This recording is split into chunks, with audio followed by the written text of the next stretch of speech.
Hi friends, welcome to Aachi's cookworld. ഞാനിന്ന് തയ്യാറാക്കുന്നത് smoked bell pepper pasta. പേര് കേട്ട് ഞെട്ടണ്ട, നമ്മൾക്ക് പെട്ടെന്ന് തന്നെ ഈസി ആയിട്ട് അവൈലബിൾ ആയിട്ടുള്ള പ്രോഡക്റ്റ്സ് വെച്ചിട്ട് തയ്യാറാക്കുന്ന ഒരു പാസ്തയാണിത്. അപ്പോൾ വീഡിയോയിലോട്ട് പോകുന്നതിന് മുമ്പായിട്ട് ഈ ചാനൽ ഇതുവരെയും സബ്സ്ക്രൈബ് ചെയ്യാത്ത ഫ്രണ്ട്സ് തീർച്ചയായിട്ടും സബ്സ്ക്രൈബ് ചെയ്യുക. അതിൻ്റെ കൂടെയുള്ള നോട്ടിഫിക്കേഷൻ ബെല്ലും കൂടെ ക്ലിക്ക് ചെയ്യാൻ മറക്കണ്ട. നിങ്ങൾക്ക് എൻ്റെ ഈ വീഡിയോ ഇഷ്ടപ്പെട്ടാൽ ലൈക്ക് ചെയ്യുക, ഇഷ്ടപ്പെട്ടില്ലെങ്കിൽ ഡിസ്ലൈക്ക് ചെയ്യുക.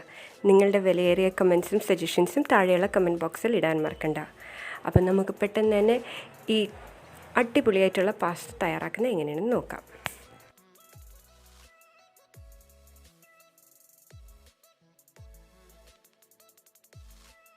ആദ്യം തന്നെ സ്റ്റൗവിൻ്റെ മുകളിൽ നമുക്ക് ഈ ബെൽ പെപ്പർ, ചുമന്ന ക്യാപ്സിക്കം, അത് വെച്ച് കൊടുക്കാം. ക്യാപ്സിക്കം വെച്ച് കൊടുക്കുമ്പോൾ ഈ ക്യാപ്സിക്കത്തിൻ്റെ മുകളിൽ ഒരു ലെയർ ഉണ്ടാവും, ഒരു പ്ലാസ്റ്റിക് പോലെ തോന്നിക്കുന്ന ഒരു ലെയർ. ആ ലെയറിന് നമുക്ക് ആദ്യം ഒന്ന് കരിക്കണം, ഒന്ന് ബേൺ ചെയ്തെടുക്കണം. കണ്ടോ, ഇപ്പോൾ തന്നെ കണ്ടോ, അത് ബ്ലാക്ക് കളർ ആവുന്നുണ്ടോ? ഒരിക്കലും ഈ ക്യാപ്സിക്കം കരിഞ്ഞു പോകത്തില്ല. ഇതിൻ്റെ ആ മുകളിലുള്ള ഒരു കോട്ടിങ് മാത്രമാണ് ഈ കറുത്ത കളറിന് ബേണായി കിട്ടുന്നത്. അപ്പം നമുക്ക് കംപ്ലീറ്റ് ആയിട്ട് ബേൺ ചെയ്തെടുക്കണം. അതിനായിട്ട് ഇടയ്ക്കിടയ്ക്ക് ഇതിന് ഡയറക്റ്റായിട്ട് തീയിൽ വെച്ച് ഒന്ന് തിരിച്ച് മറിച്ച് വിട്ട് കൊടുക്കുമ്പോൾ ഇതേപോലെ നല്ല ബ്ലാക്ക് കളറായി കിട്ടും. നമുക്കിതൊരു 2 മിനിറ്റ് ഇതൊന്ന് അടച്ച് വെച്ച് കൊടുക്കാം. ഈ 2 മിനിറ്റ് അടച്ച് വെച്ച് കൊടുക്കുമ്പോൾ പ്രത്യേകത എന്ന് പറഞ്ഞാൽ അതൊന്ന് തണുക്കുകയും ചെയ്യും. ഇല്ലെങ്കിൽ നമുക്ക് ചൂടോടെ ആ ബ്ലാക്ക് കളർ കോട്ടിങ് എടുത്ത് കളയണം. അത് കളയാൻ പറ്റില്ല. ഇനി നമുക്ക് കൈ വെച്ചിട്ടൊന്ന് പതുക്കെ ഒന്ന് പ്രസ് ചെയ്ത് നന്നായിട്ടൊന്ന് ചുരണ്ടി ഇളക്കുമ്പോഴത്തേക്കും തന്നെ അത് ഇളവി ഇങ്ങ് വരും. കണ്ട, ആ ഒരു പ്ലാസ്റ്റിക് പോലത്തെ കൊട്ടല്ലാതെ ക്യാപ്സിക്കം ഒരിക്കലും കരിയത്തില്ല. ആ കോട്ടിങ് മാത്രമേ ഇളവുള്ളൂ. ഇതേപോലെ ഇനി നമുക്ക് കൈ വെച്ചിട്ട് ഇതൊന്ന് ഓപ്പൺ ചെയ്തെടുക്കാം. കൈയോ, ഇതിപ്പം ചെറിയൊരു ചൂട് കാണും, ആ ചെറിയ ചൂടോടെ തന്നെ ഇതൊന്ന് ഓപ്പൺ ചെയ്തെടുക്കാം.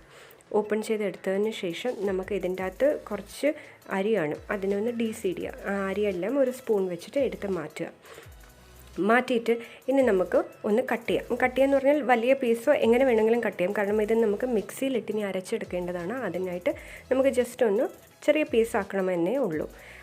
അപ്പം ഇതിപ്പം ഞാൻ കട്ട് ചെയ്ത് പീസുകളെല്ലാം ആക്കി വെച്ചിട്ടുണ്ട്. ഇനി നമുക്ക് ഒരു മിക്സിയുടെ ജാർ എടുക്കാം. അതിലേക്ക് നമ്മൾ ഈ ബെൽ പെപ്പർ ഇട്ട് കൊടുക്കാം. ബെൽ പെപ്പർ ഇട്ട് കൊടുക്കുന്നതിൻ്റെ കൂടെ തന്നെ നമുക്ക് ഇനി ഇതിലേക്ക് കുറച്ച് ഐറ്റംസും കൂടെ ആഡ് ചെയ്യാനുണ്ട്. അതായത് തക്കാളി, ഒരു തക്കാളിയാണ് ഞാൻ എടുത്തിട്ടുള്ളൂ, ഒരു മീഡിയം സൈസ് തക്കാളി. അതേപോലെ 2 ചുമന്ന മുളകാണ് എടുത്തിട്ടുള്ളത്. കാരണം അതേപോലെ 5 വെളുത്തുള്ളി, നമുക്കിതൊരു റെഡ് കളറിന് വേണം, അതിനാണ് ചുമന്ന മുളക് എടുത്തത്.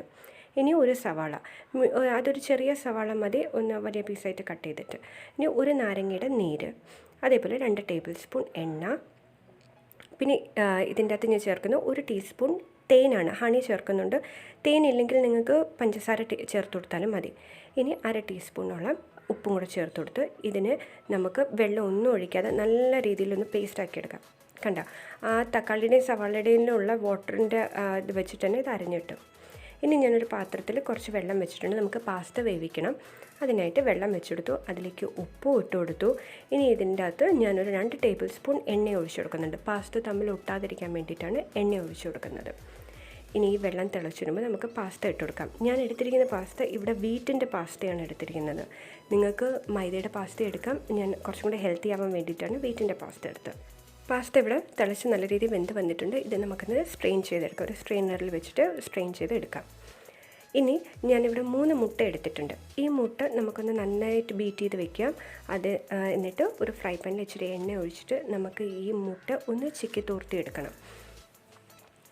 അപ്പം ഇത് ചിക്കി തോർത്തി എടുക്കുമ്പോഴത്തേക്കും എപ്പോഴും ശ്രദ്ധിക്കുക, വളരെ ചെറുതായി പോകരുത്, നമുക്ക് വലുതായിട്ട് തന്നെ വേണം. അതിനായിട്ട് ജസ്റ്റ് ഒന്ന് ഇളക്കി കൊടുത്തിട്ട് നമുക്ക് ഇതിനെ വലിയ പീസായിട്ട് തന്നെ ഇതൊന്ന് ചിക്കി തോർത്തി എടുക്കാം. നമ്മൾ സാധാരണ സ്ക്രാമ്പിൾഡ് എഗ്സ് ഉണ്ടാക്കത്തില്ലേ, അതേപോലെ തന്നെ ഇതേപോലെ ഒന്ന് വലിയ പീസായിട്ട് ചിക്കി തോർത്തി എടുത്ത് നമുക്കിതൊന്ന് മാറ്റി വെച്ച് വയ്ക്കാം. ഇനി അടുത്ത സ്റ്റെപ്പിലോട്ട് ഞാനൊരു കടായിലോട്ട് 2 ടേബിൾ സ്പൂൺ എണ്ണ ഒഴിച്ചു കൊടുത്തിട്ടുണ്ട്. ഇനി ഇതിലേക്ക് നമുക്ക് നേരത്തെ നമ്മൾ അരച്ച് വെച്ചിരുന്ന ആ പേസ്റ്റ് ഉണ്ടല്ലോ, ആ പേസ്റ്റ് ചേർത്ത് കൊടുക്കാം. ഈ പേസ്റ്റ് ചേർത്ത് കൊടുക്കുന്ന സമയത്ത് ശ്രദ്ധിക്കുക, തീ ലോ ഫ്ലെയിമിൽ വെച്ചിട്ട് വേണം ഈ പേസ്റ്റ് എണ്ണയിലോട്ട് ഒഴിച്ചു കൊടുക്കാൻ. ഇതിനി നല്ല രീതിയിലൊന്ന് മിക്സ് ചെയ്തിട്ട് നമുക്ക് 1 table spoon Kashmiri chilli powder ചേർത്ത് കൊടുക്കാം. എരിവിനും കളറിനും വേണ്ടിയിട്ടാണ് കാശ്മീരി ചില്ലി പൗഡർ ചേർത്ത് കൊടുക്കുന്നത്. കണ്ട, നല്ല കളറായി തിളച്ച് ഒന്ന് വറ്റണം. ഇത് നല്ല രീതിയിലൊന്ന് തിളച്ച് വറ്റിയതിന് ശേഷം ഇതിലേക്ക് നമുക്ക് പാസ്ത ഇട്ട് കൊടുക്കാം. നമ്മൾ നേരത്തെ വേവിച്ച് തയ്യാറാക്കി വെച്ചിരുന്ന പാസ്ത ഇട്ട് കൊടുത്ത് നല്ല രീതിയിൽ ഇതെല്ലാം കൂടെ ഒന്ന് യോജിപ്പിച്ചെടുക്കാം. പാസ്ത സോസുമായിട്ട് മിക്സ് ചെയ്യുമ്പോൾ നമുക്ക് നല്ല കളർ കിട്ടും. നമ്മളുടെ ആ സോസിൻ്റെ റെഡ് ബെൽ പെപ്പറിൻ്റെ ക്യാപ്സിക്കത്തിൻ്റെ കളറായിരിക്കും നമുക്ക് കിട്ടുക. ഇനി ഇതിലോട്ട് ചിക്കൻ വെച്ചിരിക്കുന്ന മുട്ട ചേർത്ത് കൊടുക്കാം, സ്ക്രാമ്പിൾഡ് എഗ്സ്, അല്ലെങ്കിൽ നിങ്ങൾക്ക് വെജിറ്റബിൾസോ ചിക്കനോ ഏതാണെന്ന് വെച്ചാൽ നിങ്ങളുടെ പ്രിഫറൻസ് അനുസരിച്ച് ഇതിൽ ചേർത്ത് കൊടുക്കാം. ഞാനിപ്പോൾ ഇവിടെ മുട്ടയാണ് ചേർക്കുന്നത്. അപ്പം നമ്മളുടെ അടിപൊളി smoked bell pepper pasta ready ആയിട്ടുണ്ട്. ഇതിന് നമ്മൾ ക്യാപ്സിക്കം ഒന്ന് ബേൺ ചെയ്തെടുത്തതിൻ്റെ നല്ലൊരു ടേസ്റ്റ് കിട്ടും. അപ്പോൾ തീർച്ചയായിട്ടും നിങ്ങളെല്ലാവരും ഇതൊന്ന് ട്രൈ ചെയ്ത് നോക്കുക. എൻ്റെ ഈ വീഡിയോ ഇഷ്ടപ്പെട്ടെങ്കിൽ ലൈക്ക് ചെയ്യുക, നിങ്ങളുടെ ഫ്രണ്ട്സുമായിട്ട് ഷെയർ ചെയ്യാൻ മറക്കണ്ട. ഇത് തയ്യാറാക്കേണ്ട ഇൻഗ്രീഡിയൻസും തയ്യാറാക്കേണ്ട വിധം എല്ലാം താഴെയുള്ള ഡിസ്ക്രിപ്ഷൻ ബോക്സിലുണ്ട്. ആച്ചീസ് കുക്ക് വേൾഡിൻ്റെ ഫേസ്ബുക്ക് പേജും ഇൻസ്റ്റാഗ്രാം പേജും കൂടെ ഫോളോ ചെയ്യാൻ മറക്കണ്ട. അടുത്തൊരു അടിപൊളി ഡിഷുമായിട്ട് വരുന്നത് വരെ ടിൽ ദെൻ ബൈ ബൈ.